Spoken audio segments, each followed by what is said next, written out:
Hi, I'm Pete, and this is Just a Few Acres Farm. The lilacs are in bloom. The word of the day is moist. It has rained every day this week. Howdy, cows.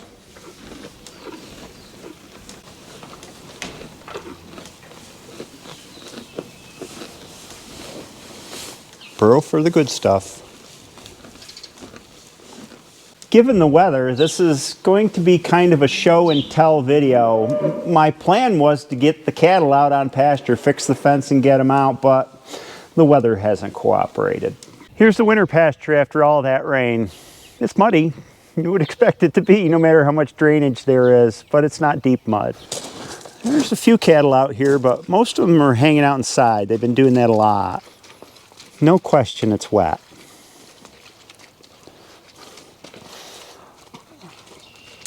Which leads me to wonder, how much are the pipes running down at the bottom? Holy Hannah, look at the height of this grass. It's almost up to my knees. Alfalfa. Big clover jumbo. That's a weed. And dandelions, which the cattle love to eat. See how tall this stuff is? I'm not kneeling down in it today. Boy, these some huge clover here. The bulk of what you see that's grasses, bladed grasses at this time of year is orchard grass. And we depend on orchard grass a whole lot because the first thing that shoots up, and it has tremendous bulkage in the spring, and the cattle just feast on it. Now, it doesn't do as well in the warm weather, but Timothy picks up then. And of course, the alfalfa really gets going when it warms up more and dries out some. The cattle are going to love this. Okay, on to the pipes.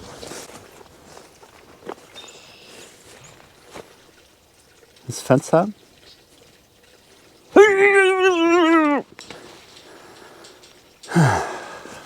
That's the pick-me-up I needed. What do we got here? You know what I just remembered? I forgot to get new boots. You know, the kind that don't have holes in them. Yep. This is what we have. It's running, but not that much. And the water gradually settles out the manure stuff because it catches some out of the French drain by the barn as it goes down the ditch. Swale. Retention something. I don't know. It's working. And I expect as time goes on that native vegetation, weeds and bushes and dogwoods and all the stuff that likes wet ground, it's just going to grow in here. That's what it does. It'll reclaim it. And during the dry months, it'll, of course, do what started here. Grass will grow up and it holds everything in place. It just needs a little time. It hasn't been raining for about 3 hours. It drizzled all morning. And what we found is that those pipes directly correspond to when it's raining because the water that goes into the French drain at the eaves of the barns runs down in a hurry and then they really gush. And then between rains it does this. If you're curious, you can look on Instagram. Hillary came down here and filmed a clip just after a rain and they were really running. Why did I do this? Looks like I got the cattle's attention now. You mean man, why don't you let us out onto that great grass? I could do that. I could let them out. Well, the fence is down in areas, so I couldn't let them out right away, but I could let them out. The problem is the way we graze, where we put them on fairly large paddocks. There's about 30 head here. Put them on a large paddock, leave them there for days, not hours. They make muddy tracks, they make muddy areas, and those are slow to recover. If I had a large herd and I was moving them in a typical mob grazing arrangement a couple times a day, it wouldn't be as big a deal. But cattle tend to congregate in certain areas. It may be near the trees, near a building, get a particularly good spot of grass, out of the wind, in the shade, whatever it is. And if they linger there too long, then you wind up with mud when it's too wet. So I'd rather wait and preserve the quality of the fields when they do get on them. And it looks like, tentatively, based on the forecast, I can probably put them on in a couple days. Tomorrow's supposed to sun up, warm up, be dry, and the next day, hopefully it'll dry out enough. I can get the fence fixed and move them out. Oh man, my feet are wet. I should go in and get some bread bags.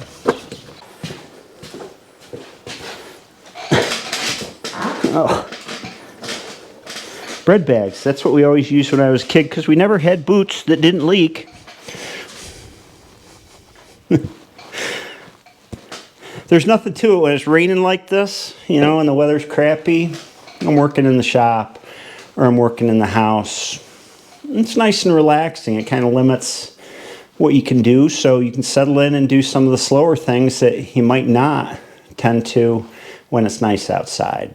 I spent, I don't know, 2 days worth of work on this 856, just taking care of little stuff. I fixed the tachometer. It has a crimp where the cable goes in, where it was rounded off, and I went looking online and found a post on Red Power Forum where somebody showed how to recrimp those. It was grinding down some key stock and making kind of a holder and putting it in a vise, and it recrimps on the cable. Worked great. And this is some of the fine work that I really enjoy. This is the PTO linkage. You pull on the lever up here and it pulls on the PTO spool valve. Anyway, all this was really loose. You know, everything rattles around and it gets loose. And so I have a whole bunch of different solutions for things that happen in terms of looseness.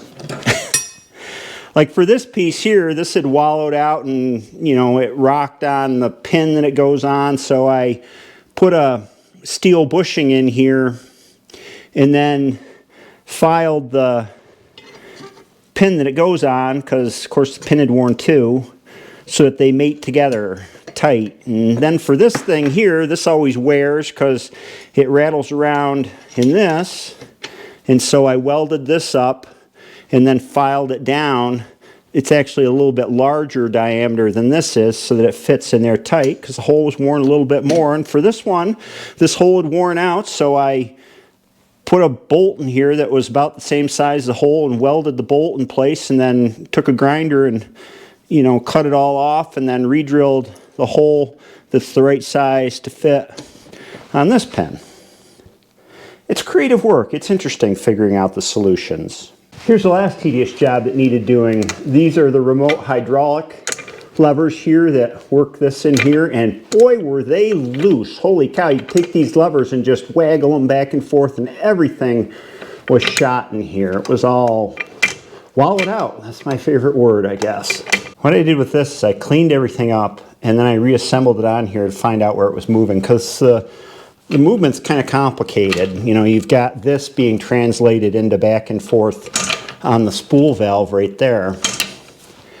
And what I found is, well, there's two bushings in here. There's a big one that this tube goes into, and then there's a smaller one that this solid tube comes out of, because you see, that's the inside tube rotating there, and that's the outside tube rotating on that one.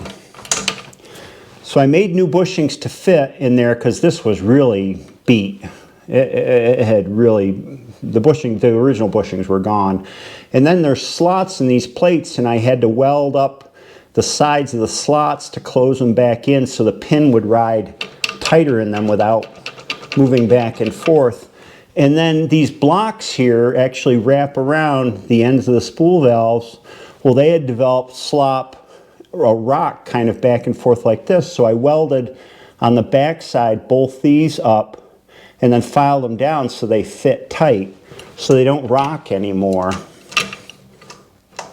It's a lot of work, but it's very gratifying. Like I said, you fix it once and it'll probably last the rest of your life without fixing it again. Hard to believe it, but hay season will be here. I'll be looking for a window in about 3 weeks. So my plan with that tractor is to get what I need on it to have it for hay. PTO activated the hydraulics, the drawbar. There's one other thing. The platform, and then I can stick the old seat on it, take it out and make hay with it without the sheet metal or the fenders on it. and really run it through its paces and find out if any other debugging needs to be done before I proceed with sheet metal, which probably won't be until this fall. Next we'll go in here. Things have been happening in here too. Look at these guys. They're different colors.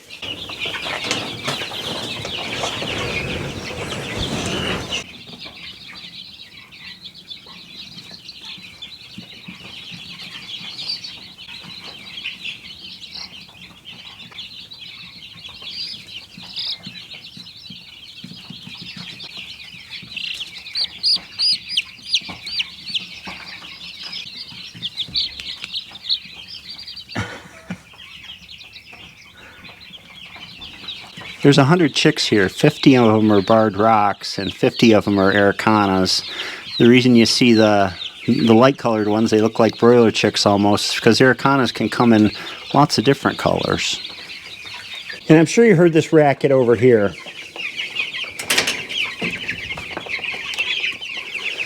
These guys are in their eating phase, which lasts right up to butcher day. They just eat and eat and eat. We have a bit of a space crunch on brooders. We had 3 brooders in the old brooder house. I only built 2 in here. So there's 2 batches of broilers in this one because the hatchery was late one week, so we got broilers, and then we got broilers again 7 days later, close enough in size to combine them into one, and then the layers are in this side. Once we get the layer chickens out of the hoop house outside and put them out in the pasture, we'll move these guys into the top house part, the wood part, and finish brooding them out up there. And then next week we have more broilers coming, batch number 3 of broilers, so we're going to have to figure out what to do with them. We might put them in one of the old stock tanks that we've got for temporary until these guys go out on the pasture, which will only be a week from now if the weather cooperates, if it's not too crappy and cold.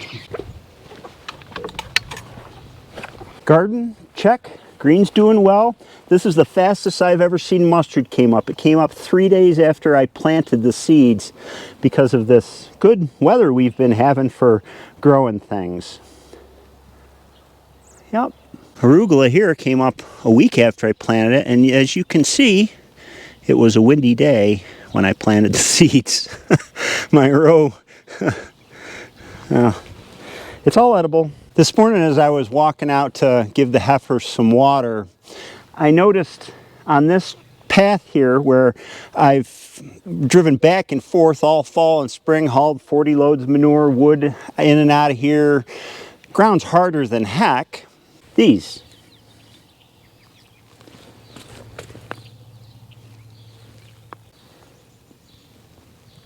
Look at them all. You know what they are? Each one is a little pile where a worm, an earthworm, came up out of the wet ground, probably at night. And they're everywhere. They're not just in this packed dirt, but you can't see them otherwise because of the grass that's growing up. It kind of hides them. The fact that earthworms will go through dirt that's this packed is kind of a life lesson for me. It is. What are the worms trying to teach us? Something about overcoming adversity or persistence? They're just worms. I was impressed with how they tunneled through that really hard soil. They tend to come up at night or when the soil gets too wet. I'm sure everybody's seen worms in parking lots before, the poor things. Anyway, I wanted to finish this video by talking about something that's been on my mind for 4.5 months, since the beginning of 2025. I took a break from YouTube for 3 weeks and my video schedule has been different in 2025. Toward the end of last year, really going through the last half of last year, it began to weigh on me that I don't think social media is having a very good impact on communication in general. I'm not real comfortable with the way that it's evolved. I think 2 things are at play. The first thing is that A lot of people are using online social media as their principal form of communication. It's kind of their commons. What used to be the real commons was going to the grocery store, going to a party, going to church, going and talking to your neighbors, meeting with people and talking back and forth, and everything that comes with the words that are said, their attitude, their intonation, their body language that you're getting when you interact face-to-face with people, and also a non-anonymity. You know each other, and you kind of wish, hopefully, to come to some sort of understanding with them and peace. So a lot of people are communicating online, and it's just written communication, which is the worst form of communication. If I had to rank things, the first would be that in-person communication. The second would be picking up the phone and talking to somebody, because you get the intonation of their words, and it's a back and forth, and you can understand them better than you can from just written words. It's hard to sometimes understand intent. It's hard to get background. Oftentimes you don't know who's writing. Online communication is often anonymous, but many people are relying on it principally for socialization now. It's part of cocooning that's been going on for decades at this point. People are less likely to go out to social events. So that was the first thing on my mind. The second thing is the loss of commonality that we have as societies now. In my youth and into my early adulthood, we watched the news from 6 to 7 p.m. every night. And the national news was Walter Cronkite was the one that I preferred to watch. And we had a commonality of background information from which to make decisions. We've lost that commonality. Now, the information we receive is unique to us. I can remember when you would type in a search on Google, and anybody who typed in that search would get the same results. And I also remember the day that Google changed that and started to tailor its results to the person doing the search. It keeps track of your information, it tries to figure out what you want to see, and puts it on there. YouTube does the same thing. When I search the news on YouTube, I'll get something from when you search the news. So it's become siloed. We've lost a lot of the commonality of background information that gives us an understanding to start a conversation from. And so the whole thing is disastrous to me. This idea that some kind of resolution is going to be made by typing messages back and forth without all the communication that goes along with that's nonverbal, and having a loss of commonality, and led me toward the end of the year to say, do I really want to be a part of this? Because YouTube is a part of social media, just like Facebook, Twitter, or whatever it's called now, Instagram, and they all seem to be going downhill. They all seem to be filled with sensationalism, and they're always trying to grab your attention with that sensationalism, and it's become difficult for I'm kind of a steady person, as far as the way I view things, to exist in an environment like that. And so when I took my break, I turned off all of that. Did not look at YouTube, did not watch any videos. I was used to watching a couple hours of videos a day. Didn't turn it on, didn't look at Instagram, and you know what? I felt better. After about 3 days, this general sense of peace began to come more into my life. And I realized that peace is really where it's at. I used to talk about happiness a lot, finding happiness in the early days of the channel. I switched my job and have this farm, and it's about finding happiness. I think as I age, I'm realizing it's more about finding peace. And finding peace is unique to each person. I want to stress that. It's unique to each person. My peace may not be the same as your peace. My peace is listening to the cattle eat, being down in the pasture on a nice summer day, watching them move around the field, sitting in the grass, working on the tractor, doing those little things that I showed you on a rainy day, and having no deadline and just getting into the work. That's peace. And finding that peace is really important to me. More so than happiness, I think, at this age. After 3 weeks, I came back to YouTube and said, well, I'm going to put up a video when, not according to any schedule, but when I think a video needs to be made, when there's something to share about the farm, when I have something to say that's important, some progress on some project. I'm not keeping a schedule like I used to. I used to put out 3 videos a week, and then I went to 2 videos a week. Now, sometimes it's 2 videos a week, sometimes it's 1 video a week, sometimes it's no videos a week. When I have something important to say that I think is important, I go on and say it. I don't know what to do about the way communication is headed, in the way we resolve problems as a world, as a nation, as a community. When I look and find or try to figure out what I can do to make things better, it always falls back to the people that I touch. My community, principally. My neighbors, the people I interact with at farmers market. Hillary, the people she sees at the grocery store, when she goes to farmers market, etc. That's where I think change happens, and that's where I like the conversations to be had. I don't think we're gonna, I just don't see it. What I see my role online as, different than existing in a community, is providing a steadying hand. As news becomes more sensationalistic and as video creators become more sensationalistic, trying to get you to click on their video, I think that showing the kind of peace and steadiness and how things go on and exist through all the turmoil that's going on is really important. A sense of normalcy in all this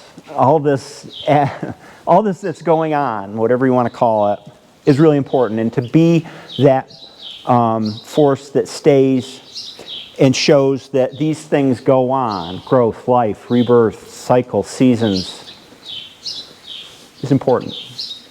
That's why I'm here. I hope you appreciate that. And I do want to say, to close this out, that I greatly appreciate all of you. And sometimes I'll recognize people that have been with the channel since the beginning. I can't thank you enough for tuning in when the videos come out. And that's worth the world to me. So I guess what I have to say in conclusion, it's obvious. I have to say peace. And I hope you have a great day. I'll see you next time.